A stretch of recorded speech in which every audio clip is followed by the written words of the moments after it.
bonjour à toutes et à tous, bienvenue pour cette nouvelle étape du Livre Express régional où nous allons parler avec des auteurs de leur parution plus ou moins récente, mais en tout cas, bien sûr, autour de cette notion de patrimoine. Le premier tandem que je vais accueillir, c'est Jérémy Dubois qui va peut-être activer son micro et Marie Desplechin autour de La Capucine. Bienvenue à tous les deux. La Capucine qui est un roman paru en mois de janvier à l'École des loisirs. Alors Jérémy, vous êtes le directeur adjoint de la médiathèque intercommunale de l'Est de la Somme, qui se situe à Ham. Sans doute, nous serions ensemble aujourd'hui, si les circonstances le permettaient. C'est vrai que vous auriez pu nous accueillir. Alors, je précise que la directrice de la médiathèque, Céline Mathieu, est également avec nous ce matin. Elle interviendra tout à l'heure. Elle a accueilli une équipe de la R2L tout récemment, in situ, j'ai envie de dire. Il y a une série de vidéos de présentation de la médiathèque qui sont accessibles sur la chaîne YouTube de la R2L. Donc, n'hésitez pas à aller la visiter comme ça, même virtuellement. Je précise que cette médiathèque a ouvert ses portes en juin 2014 et peut-être, Jérémy, vous pouvez nous en dire un mot pour ceux qui ne verront pas ces vidéos avant qu'on commence à parler du livre de Marie. Oui, donc c'est une médiathèque qui est située à Ham, dans la communauté de communes de l'Est de la Somme. C'est une médiathèque qui dessert 41 communes pour une population à peu près d'environ 21 000 habitants. Donc c'est un très beau bâtiment, un très beau design, une médiathèque assez récente qui s'est inscrit dans un pôle culturel. En fait, on a une école de musique, enfin, le bâtiment comporte une école de musique et une médiathèque. Et nous avons une page Facebook et un site internet aussi, on peut découvrir tout un tas d'actualités et de choses. Alors, vous êtes au bord du canal de la Somme, Au ce qui bord n'est du pas... canal, oui, on a une Voilà. terrasse qui donne sur le bord du canal qu'on peut équiper l'été, qui est un très très très joli endroit où le public aime bien lire, aime bien se détendre, bien situé. On a le soleil en plus quand il fait beau. Le soleil de la Somme. Alors, vous avez dû naturellement vous adapter à la crise sanitaire. J'ai lu que vous aviez, pendant cette période, mis en place un drive littéraire et que vous avez également proposé une salle de travail pour les étudiants isolés dans cette période difficile. Oui, oui. Donc on a su s'adapter. On a proposé le drive donc sur créneau pour que le public, les usagers puissent continuer à emprunter des livres et avoir accès aux supports livres, CD, DVD. C'était très important. Ça a plutôt bien fonctionné.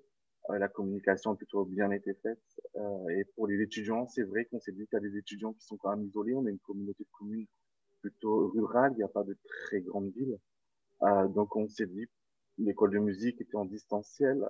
Donc on s'est dit pourquoi pas mettre à disposition des étudiants des salles où pour qu'ils puissent venir travailler avec la possibilité d'avoir l'accès au Wi-Fi, l'accès aux impressions, aux livres aussi, puisqu'on a pas mal de documentaires qui peuvent les aider et s'en servir. On a l'informatique et puis du café et tout ce qu'il faut pour qu'ils puissent travailler dans de bonnes situations. On a eu quelques inscriptions, puisqu'il y a des étudiants qui ont repris de temps en temps des cours.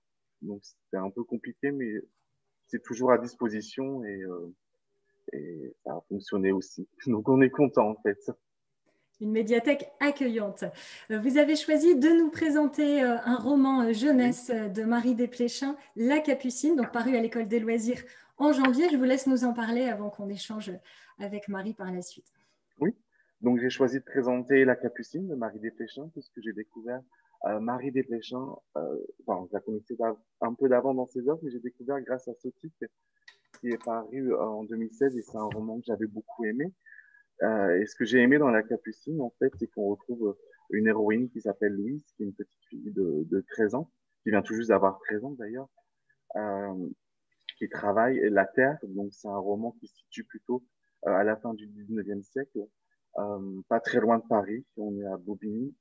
C'est une terre de culture avec des maraîchers qui produisent des fruits, des légumes, des arbres aromatiques. Et Louise, pardon, travaille dans pour ces maraîchers. Donc, il faut savoir que Louise a été confiée à une dame qui s'appelle Bernadette, qui est une amie de la maman de Louise, puisque la maman de Louise a dû partir travailler à Paris dans une famille, dans des familles un peu bourgeoises en fait. Donc, elle a confié sa fille à Bernadette qui travaille également sur ces terres maraîchères. Et donc Louise travaille pour un patron pas très sympa. Elle doit travailler pour pouvoir manger, pour pouvoir dormir. Euh, et c'est une fille qui se laisse pas. Ce que j'ai apprécié, c'est que c'est une fille qui se laisse pas démoraliser. Elle a un fort caractère. Elle se fait notamment insulter par le fils du patron. Il la surnomme la Scarole puisqu'elle a les cheveux un peu crépus. Donc, c'est une fille qui a du répondant, en fait. Donc, un beau jour, dans ce roman, on apprend que Bernadette, qui est à la charge de Louise, part également travailler dans une famille bourgeoise sur Paris. Elle a appris à aller travailler dans une famille bourgeoise. Donc, Louise l'accompagne. Donc, le patron de Louise et Bernadette est d'accord, mais il faut que Louise aille vendre des légumes auprès de ces familles bourgeoises. Donc là, on découvre un peu un monde plutôt de la bourgeoisie. Donc, on a un contraste entre les gens qui travaillent la terre, on voit un peu la fracture sociale entre les gens qui travaillent la terre et on entre un peu dans le monde de la bourgeoisie, en fait. Et donc, elle va rencontrer, enfin, Louise va aussi retrouver sa maman qui travaille sur Paris avec Bernadette. Donc, dans ce roman, on découvre un Paris et ses alentours plutôt au 19e siècle, avec Bobigny, qui était à l'époque une terre plutôt, un lieu plutôt marécageux au niveau de la culture. Donc, c'est ça qui est intéressant. On découvre au niveau du patrimoine aussi les halles de Paris, où là, on a un peu, je trouve, une référence à Zola avec son roman Le ventre de Paris, paru en 1873, où on explique un peu ce que c'est les halles, ce lieu où on commerce, ce lieu où il y a une solidarité et une ambiance un peu particulière entre vendeurs. Et puis avec Louise aussi, dans ce roman, on s'aventure un peu au niveau de la scène à Paris, puisque on a une rencontre inattendue entre Louise et un couple de pénichards, j'ai mis entre guillemets les gens qui sont sur les péniches, et on apprend un peu la fameuse chanson Dansons la Capucine. Donc ça, j'ai trouvé ça vraiment intéressant. Et puis on a aussi ce personnage de Louise qui nous éclaire un peu aussi sur la condition féminine à l'époque et la société. On a le monde, on découvre le monde des paysans, donc à Bobigny avec les terres maraîchères, les commerçants, des employés de maison, et on entre dans un monde de bourgeoisie. Quand Louise arrive à Paris avec Bernadette, on découvre un peu le monde là, un peu de la bourgeoisie. Donc on voit clairement la fracture un peu entre les gens du bas et les gens un peu plus du haut. Et j'ai beaucoup aimé parce qu'on retrouve, j'avais lu un livre de Marie Desplechin qui s'inscrit dans la trilogie, parce que La Capucine s'inscrit un peu dans une trilogie. Euh, et j'avais lu Séraphine, je crois, euh, qui est un autre volet de la série La Capucine, et on retrouve un peu des personnages de l'ancien roman qu'on redécouvre là de façon un peu différente. Donc, c'est un roman que j'ai beaucoup apprécié. Et par rapport à Marie Desplechin, je connaissais ses œuvres, puisque à la médiathèque, au rayon des jeunes, c'est moi, je fais des acquisitions de romans. Mais là, ça m'a donné un peu plus envie de la suivre encore plus, parce que j'ai redécouvert, j'avais découvert ce titre, et là, dans la critique, j'ai découvert autre chose qui m'a beaucoup plu. Voilà. Merci Jérémy, merci beaucoup. Effectivement, vous venez de l'évoquer, hein, La Capucine fait partie qui est parue dans la collection Medium Plus de l'École des loisirs, fait partie d'un cycle, on va dire, hein, Marie, Les filles du siècle, qui met en scène trois jeunes filles qui ont 13 ans en 1885. Alors, il y avait déjà Satin Grenadine, paru en 2004, et Séraphine, paru en 2005. Qu'est-ce qui vous a donné envie, Marie, de renouer avec ce cycle des filles du siècle, quelques années plus tard quand même? Mon Dieu. D'abord, c'est une période que j'adore. Enfin, j'adore y penser. J'adore me plonger dedans et je la vois partout. Parce qu'on en est en fait physiquement très proche, ne serait-ce que dans les endroits où on habite, je sais pas, les brocantes, n'importe qui se balade, vous pouvez dormir dans les habits de l'époque, vous pouvez manger dans la vaisselle de l'époque, on habite dans des maisons de l'époque. Donc elle est très proche et elle est très proche idéologiquement aussi, parce que Jérémy parlait tout à l'heure des rapports de classe qui sont très visibles. En fait, ils l'ont toujours été, mais là, en ce moment, ils le sont spectaculairement. Et après, les questions qui se posent, il y a à la fois des réponses et des questions c'est deux époques vraiment semblables. C'est, par exemple, toute cette histoire de Bobigny. Moi, Bobigny, c'est une ville que je connais bien. J'ai fait un bouquin sur Bobigny avec un photographe. J'y ai passé un temps considérable. J'ai des amis. Et vous verriez, enfin, je ne sais pas si vous connaissez la ville, mais alors, c'est construit sur des dalles, puisque c'est de la flotte. Et c'est complètement minéral, il reste plus rien du maraîchage. Vous iriez, c'est ahurissant, c'est une ville ahurissante. Et c'est une ville où il y a la terre entière. C'est vraiment, c'est Babel, quoi. C'est un endroit vraiment très curieux, difficile mais très curieux. Quand j'ai découvert que cette ville, c'était les meilleurs maraîchers du monde en 1880, qu'ils exportaient à Moscou, c'est quand même dingue, ils exportaient à Vienne, à Moscou, à Londres, et c'est eux qui ont inventé la permaculture avec les villes hein, aujourd'hui 93 en bas, c'est eux qui inventent le système où on fabrique la terre, en fait, leur manuel de maraîchage, ça va s'éteindre en Île-de-France, ça part vers l'Australie et tout ça, et puis ça revient sous le nom de permaculture. Et je trouve que c'est une idée qui est grisante sur la circulation de tout, en fait, sur l'idée que voilà, le progrès il est aussi niché dans le passé. Donc, en fait, il y a des raisons d'idées intellectuelles, il y a des raisons sentimentales, et il y a le fait que moi, je suis née en 59, donc j'appartiens, pour les gens qui ont à peu près mon âge, on appartient peut-être plus au 19e siècle qu'au 21e. En fait, on est vraiment sur une drôle de passerelle. Tu vois, j'ai grandi avec les souvenirs de mes grands-parents, par exemple. On est une famille du Nord de cul de plomb qui n'a pas bougé depuis le Moyen-Âge. Et il reste des lettres, il reste des poèmes, il reste des faire-part, il reste... Donc, il y a une partie de moi qui est vraiment culturellement et affectivement inscrite dans cette époque. Je ne sais pas si je réponds à la question. Oui, tout à fait. C'est par affinité que vous voilà revenu à cette époque. Voilà, à travers le personnage de Louise, hein, qui a donc 13 ans, sa mère Clémence s'est engagée comme domestique dans une maison de maître à Paris et elle l'a laissé Louise au service de Gaston, maraîcher, donc à Bobigny, avec lequel elle travaille et avec lequel elle vend hein, aux Halles de Paris le produit de la terre. Dès les premières lignes du livre, on peut lire « Je lui en ai mis 2, une à droite, une à gauche. Il est tombé sur ses fesses et il s'est mis à glapir. J'ai entendu de l'autre bout du champ éclater les rires et les bravos des garçons à gages. Albert, j'ai dit assez fort pour qu'on m'entende de loin, Albert, prends garde à ton derrière. » Alors, Louise est la narratrice, hein, pas seulement l'héroïne de ce livre. Dès les premières lignes, le ton est donné. C'est une insoumise, votre petite Louise. En fait, c'est sûrement, alors ça peut être sympathique et en même temps, c'est une de mes grosses limites. Je suis incapable de faire des personnages différents, en fait. Et là, ça devient terrifiant parce que je me dis, oh mon Dieu, j'ai essayé d'inventer un autre truc, mais c'est toujours la même chose qui me revient en tête. C'est toujours des personnages qui sont situés dans les mêmes. Mais d'ailleurs, même si c'est des adultes, hein, c'est pareil, c'est des gens qui disent, ce ne sera pas comme vous avez dit que ce serait. En fait, je vais faire ce que je veux. Bah, après, ils s'emploient à le démontrer. C'est très, très bonne thématique pour l'adolescence, puisque c'est un peu le propos de toute l'adolescence. Et voilà, donc le livre, il est venu avec ce personnage qui est exactement le même que celui de Lucie dans Satin Grenadine ou celui de Séraphine. C'est la même. Et puis c'est la même que Verte. C'est la même toujours. Et même d'une certaine manière, ce qui là devient quand même curieux, c'est la même que Sotique. Et qu'à un moment, bah voilà, ils vont s'en sortir en fait. Ils vont traverser ça et ça ira quoi. Je suis question, mais oui, enfin bon, bref. Et donc, ce personnage, il est venu, moi, souvent, les histoires, je peux essayer de trouver une idée. Alors, ça faisait longtemps que je me disais, quand même, je vais faire ce bouquin pour Bobigny.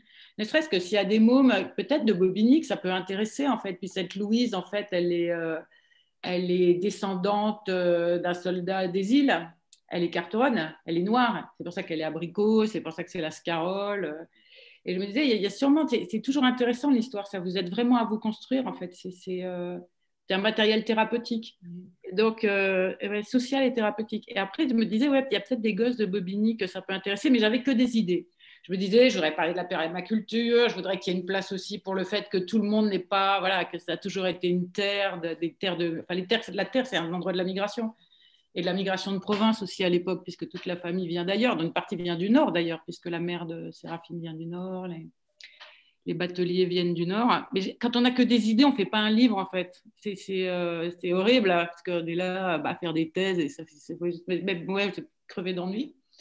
Et en fait, c'est une image qui m'est venue en tête. Je pense qu'on a tout ça comme des images de môme. C'est une fille, mais qui est mastoc, en fait. Moi, dans mon esprit, Louise, voilà, qui est stock. Et donc, elle pousse ce malheureux dans un tas de fumier et c'est la joie de ça en fait, c'est la joie de se défendre physiquement, c'est la joie du geste, de la brutalité et en fait j'ai commencé à écrire ça et l'histoire est venue derrière. Alors attendez, non, j'ai le temps ou pas? Oui, encore. Il y a deux trucs qui sont venus. C'est cette image où pendant un bon bout de temps j'ai traîné cette histoire de la gamine poussant, comme les autres livres, c'est toujours pareil, c'est sur la séquence de départ. Et d'autre part, il y a une grande part dans le livre qui est dévoué au spiritisme, parce que c'est une des grandes affaires, mais quasiment de tout le XXe, et ça encore sur le début du XXIe, c'est à la fois le siècle de la science, le siècle de la positivité, aussi le siècle des fantômes. Tout le monde fait tourner des tables, des gens qui ont l'air tout à fait sains d'esprit, Y converts. compris les grands écrivains, hein, Victor Hugo, par exemple. Bah oui, Mérimée, Flammarion, enfin, on se demande même qui n'y est pas, quoi.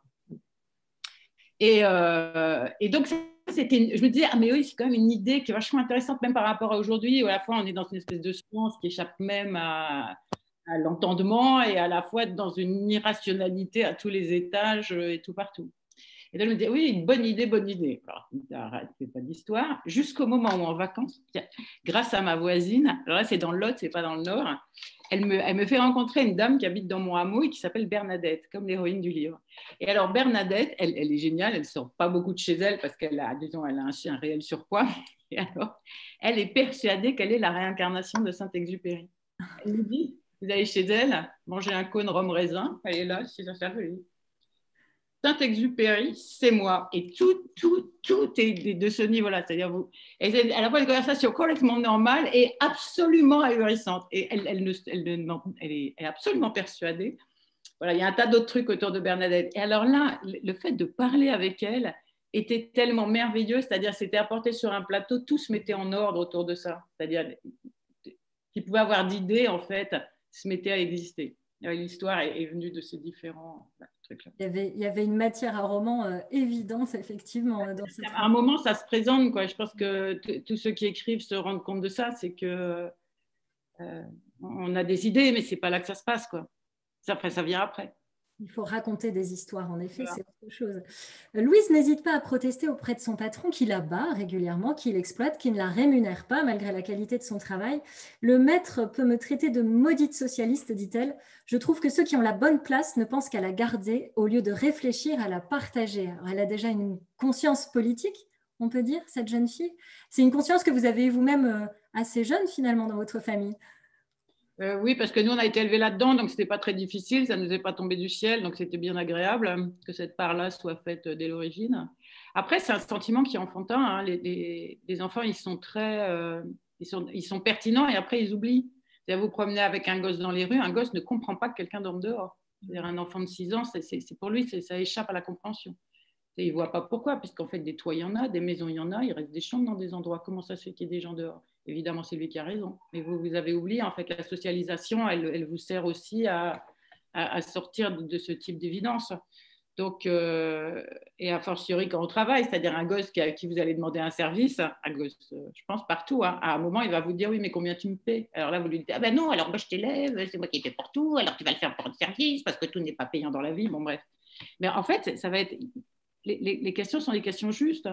Donc, en fait, évidemment, cette Louise porte un certain nombre d'idées que je peux avoir sur les partageux. Mais après, je pense elle correspond aussi à la réalité des gens. Avec ce livre, vous nous emmenez à Bobigny, mais pas seulement. On entre aussi à Paris, comme l'expliquait Jérémy, dans de grandes maisons, des hôtels particuliers, de grandes maisons bourgeoises, notamment celui des Chassignols. Annette, qui en est l'intendante, explique que ce sont les maisons minables qui vous font dormir à l'office. Chez nous, c'est autre chose. Elle parle des domestiques. Hein. Nous sommes le haut du pavé. Nous avons de vraies chambres sous le toit, assez grandes pour le lit et la chaise, et dont on peut fermer la porte. Il n'y pleut pas, il n'y pue pas, il n'y traîne pas d'infection. Alors c'est vrai qu'il y a une forme de confort à travailler dans ces maisons-là. Ce sont de vraies entreprises, des petites entreprises, mais il n'y a pas de temps libre par contre, c'est la contrepartie. En fait, ce livre, il repose en partie sur une documentation qui est assez facile à trouver, hein, c'est assez simple. Et donc, il y a quand même un quart de la population française à l'époque qui est domestique. On a oublié, hein, c'est énorme. Parce que sinon, ça ne tournerait pas, en fait. Il y a absolument besoin d'une main-d'œuvre, il n'y a pas de machine à laver, il n'y a pas, voilà.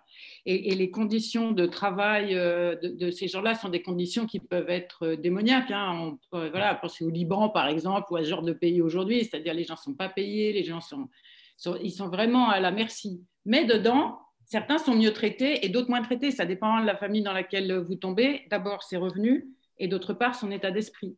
Et il peut y avoir à l'intérieur de certaines familles des liens quasiment familiaux. Alors, ce qui n'est pas le cas dans ce livre, hein, mais dans certaines familles, il y a des liens oui, familiaux qui se créent avec les gens qui vivent ensemble parce qu'en fait, ça devient une communauté.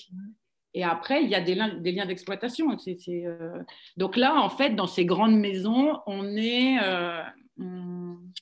il y a des choses terribles. On n'a pas de congé, mais en même temps, on n'attrape pas la tuberculose en dormant sous la table dans la cuisine. Et ça, enfin, ce qui est marrant dans ces bouquins, c'est que toute la littérature du début du XXe siècle et de tout le XIXe siècle, on l'a dedans. En fait, il n'y a qu'à aller chercher. Parce que là, je repense, il y a une scène du côté de Guermantes, par exemple, où il y a Oriane de Guermantes qui se comporte d'une manière horriblement méchante avec un des domestiques qu'elle prive du jour de congé qu'il pourrait avoir pour aller voir sa fiancée. Elle le prive volontairement. Et ça dit aussi, voilà, il a un jour de congé tous les je ne sais pas combien pour voir sa fiancée, il ne l'aura pas.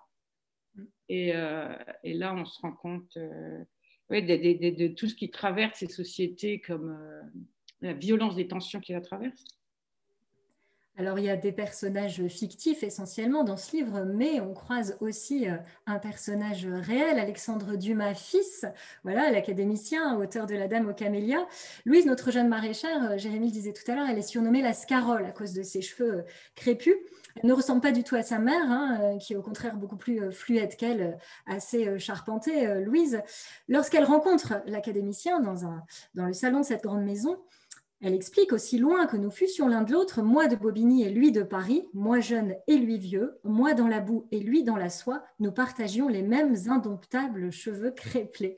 Il y a une forme de révélation, elle est bouleversée, Louise, à ce moment-là, parce qu'elle ne connaît pas son père et que la question de ses origines, elle va se poser là d'une manière, à partir de là, tout à fait différente. C'est une question qui est vraiment intéressante, cette question-là, cette question de qui on est par rapport aux autres, parce qu'en fait, on se voit dans les autres. On n'est jamais un corps tout seul dans l'existence, on est toujours un corps traversé, associé, reconnu par d'autres corps. Et c'est une question que je me suis longtemps posée. Aujourd'hui, par exemple, si vous êtes noir dans la région parisienne, c'est pas très compliqué parce qu'il y a, enfin, c'est pas très compliqué, il y a tas de choses compliquées, mais vous êtes minoritaire par rapport aux personnes qui sont blanches, mais il y a une communauté qui est suffisante pour que ce soit votre corps. Et je peux vous dire, vous vous posez toujours cette question. Quand vous êtes avec des blancs, par exemple, vous cherchez toujours où sont les noirs, et voilà. C'est une question qui se pose moins quand on est blanc, puisqu'on n'a jamais eu tellement à se la poser. Et quand vous êtes noir, si vous avez à vous la poser. Et c'est une question qui est intéressante historiquement aussi. Alors moi, j'ai cherché pas mal de documentation. Elle est difficile à trouver sur le 19e siècle. On a très peu de choses. Hein, il y a eu l'exposition il n'y a pas longtemps au musée d'Orsay sur les Noirs représentés dans la peinture. Mais sur les textes, même on a cherché dans la condition noire chez Papendiaï et tout, on a peu de choses. Et pourtant, il y a des gens qui sont noirs, mais ils ne sont pas très nombreux. Seulement, dans ces gens qui ne sont pas très nombreux, il y en a certains qui, parce qu'ils étaient prestigieux, ils avaient trop bien réussi, sont passés du côté des Blancs. Ils ont été assimilés. Alexandre Dumas, typique, quoi. Donc, il est un général de la Révolution et puis de l'Empire, ce qui fait d'ailleurs que Napoléon ne lui permettra pas, parce qu'il est noir, de progresser comme il devrait. Et puis, lui-même est génial, il a ce fils génial, et après, le petit-fils, qui est beaucoup moins sympa, mais par rapport aux dates, je ne pouvais prendre que le petit-fils. J'aurais bien aimé. C'était mort. Était bien plus marrant, mais bon, voilà. Malheureusement, c'était Alexandre Dumas fils. Et quand on regarde les histoires des Dumas, ils sont très très forts et ils sont successful, voilà. Mais le racisme leur est opposé extrêmement régulièrement. Il y a des caricatures violentes, il y a des propos violents, qui dépassent par une espèce de générosité. Et je me suis dit, vu le peu d'éléments que j'ai pour essayer d'imaginer comment pouvait se sentir Louise et sa peau abricot, je peux me dire, voilà, qu'elle aurait un rapport avec les Dumas et qu'elle retrouve dans Alexandre Dumas quelque chose. Alors, Alexandre Dumas qui a revendiqué l'invention du terme féminisme. J'ai lu ça parce que votre livre, évidemment, il pose la question du féminisme. À l'époque, ça s'organise du côté des luttes et Louise, elle a quand même aussi ça en elle. Et dans L'Homme-Femme en 1872, il écrit: les féministes, passez-moi ce néologisme, disent, tout le mal vient de ce qu'on ne veut pas reconnaître que la femme est l'égale de l'homme, qu'il faut lui donner la même éducation et les mêmes droits qu'à l'homme. Donc voilà, vous l'avez en plus placé dans un récit qui correspond bien à l'époque. Écoutez, oui, je ne pense pas que je l'avais vu, je ne sais pas, peut-être. Mais qui ça, le père ou le fils? Le fils, c'est bien le fils, oui. Ouais, dans un récit de 1872. Voilà. Ok, super, très bien, bravo lui.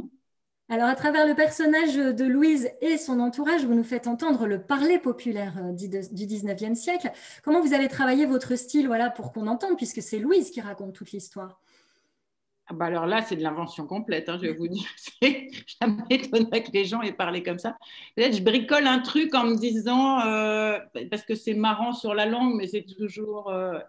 Alors, je vais prendre un exemple. Je vais prendre un exemple, mais je le trouve génial, donc je suis un petit peu gênée de le prendre. Bon, passons là-dessus, peu importe. C'est La vie devant soi, en fait. C'est quand Romain Gary recrée la manière de parler de Momo, qui est une manière qui pourrait passer pour populaire, hein, qui repose que sur des ruptures, des anacolutes, des trucs, voilà.